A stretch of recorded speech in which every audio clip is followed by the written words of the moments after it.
আসসালামু আলাইকুম। ইদানিং ফেসবুকে গ্রামকে নিয়ে একটা ট্রল চলছে, সেটা হচ্ছে আরও দাও গ্রামে ওয়াইফাই।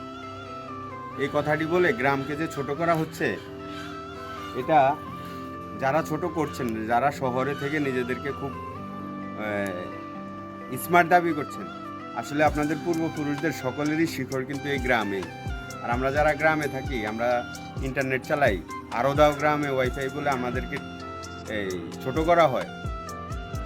আপনারা যারা শহরে থাকেন, শহরে থেকে আপনারা কি করেন, আর আমরা গ্রামে থেকে এই বাংলাদেশের সকল অর্জন, বড় বড় অর্জন থেকে ছোট, একেবারে ছোট অর্জন সবগুলোই কিন্তু এই গ্রামে থেকেই সূচনা হয়। আপনারা শেষ কথা হচ্ছে, যতই টিটকারি করেন, এই বাংলাদেশের 16 কোটি 17 কোটি 18 কোটি যত মানুষই আছে, এই সকল মানুষের খাদ্য কিন্তু এই গ্রামের এই আমরা কৃষকরাই উৎপাদন করে থাকি, এবং আমাদের উৎপাদিত এই পণ্য খাদ্য গ্রহণ করে আপনারা ওই যে শহরে বড় বড় ফুটাঙ্গি দেখান আর বড় বড় কথা বলেন। গ্রামই সেরা। ধন্যবাদ সবাইকে।